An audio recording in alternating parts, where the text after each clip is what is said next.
campus of Volunteer State Community College. This is Inside Politics. Welcome to Inside Politics. I'm Grady Eades. For the last 9 weeks, our guests have been the major candidates for the governor in 2010. Today we have a special program taking a historical look at the governor of Tennessee, how the election process and the role of governor has changed. My guests today are fellow faculty members here at Volunteer State, Dr. Carole Bucy and Dr. Joe Douglas, both members of our history department. Thanks for being here today. You're welcome. I'd like to start off with the first governor of Tennessee, who was William Blount, was selected as governor in 1790. In 2010, we will be electing our 49th governor, beginning with the primary elections in August, followed by the general election in November. How is it different running for governor today than it was back in the days of William Blount? Joe? Well, Grady, William Blount was appointed governor by George Washington as part of the Southwest Territory, so he did not have to campaign at all. He did not have to run.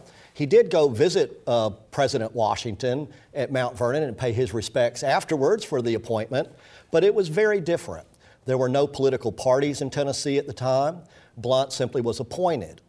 Now, when Tennessee became a state in 1796, we had our first contested gubernatorial election, and John Sevier won that.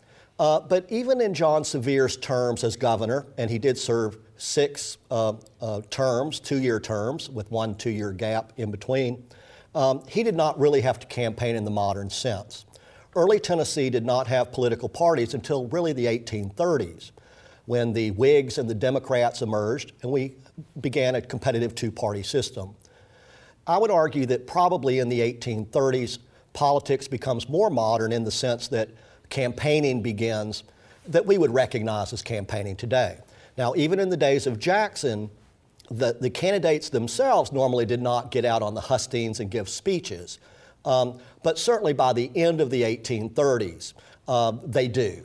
And you begin to have all the paraphernalia, party hats, party platforms, party conventions, party slogans, all of those things, including money raising that we would see today.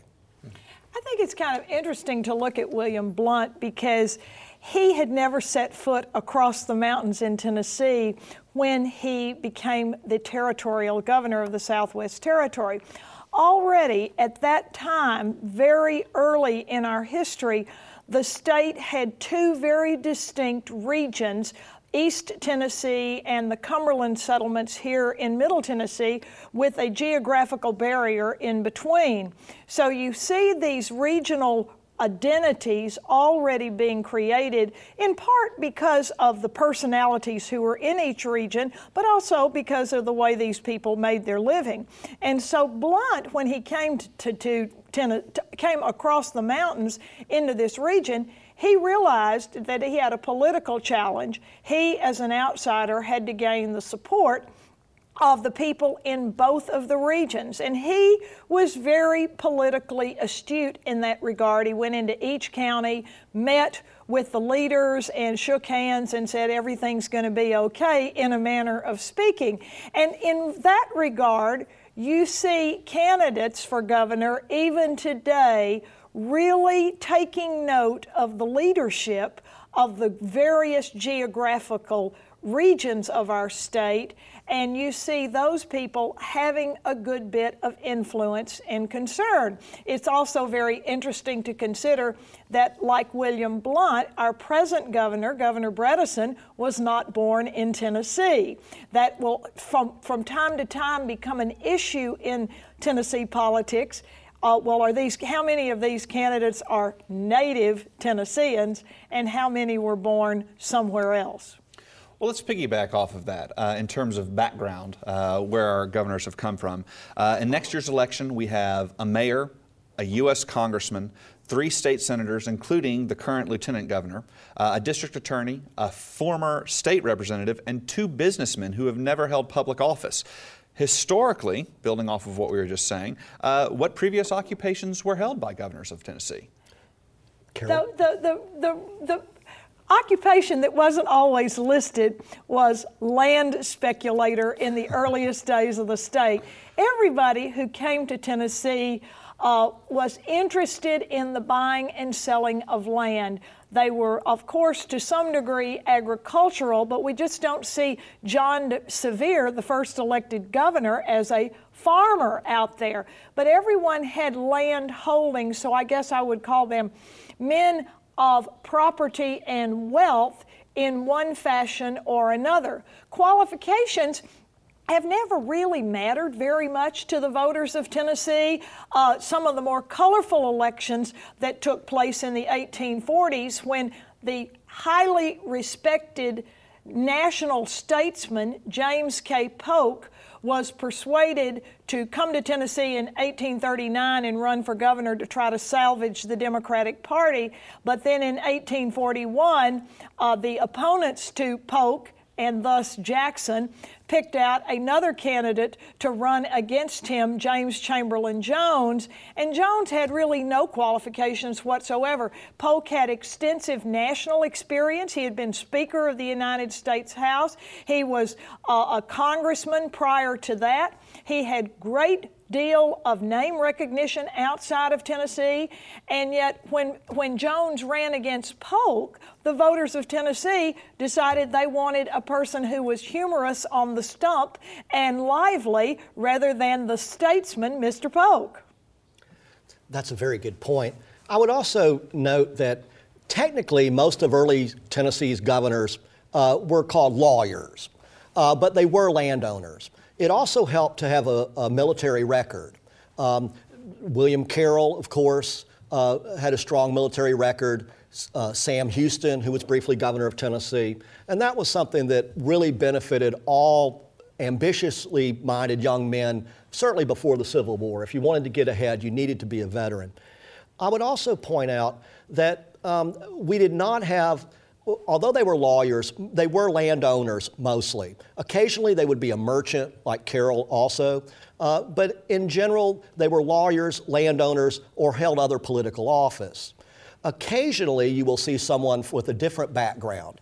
We've only had one medical professional become governor in Tennessee, and that was Winfield Dunn, who took office in 1971, I believe, a dentist from Memphis. He's the only one from that background. Now, interestingly, in more recent times, many of them have portrayed themselves as businessmen, as opposed to a lawyer or a land speculator or a merchant. They would simply refer to themselves as businessmen. And I note that many of the candidates this year have that moniker. They want to give the voters the impression that they can manage state government and run state government like a business, meaning more efficiently and not increasing taxes is what that really always ends up meaning here. Well, you know, in this conversation, when we're talking about these candidates, I noticed that the gender pronoun is always he. We have a woman candidate this time, former state representative Kim McMillan, who's running for the Democratic nomination. Is this the first time we've had a female mainstream candidate?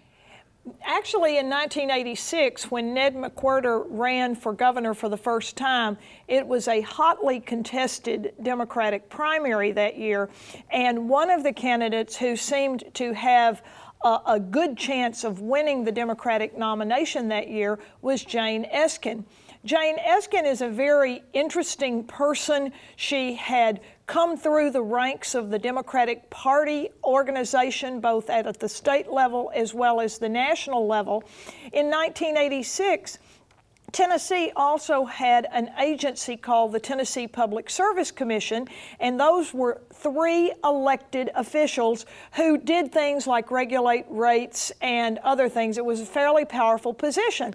So Jane had run for state election and had widespread name recognition. Ned McWhirter, on the other hand, although he was Speaker of the House of Representatives of Tennessee, he had never run a statewide campaign until this time. So people really thought that Jane Esken could, in fact, get the nomination.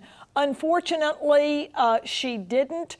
Some might say that gender was working against her. We've had other women who have tried to run, in particular during the Depression. We had a woman named Kate Stockton who ran as a third-party candidate.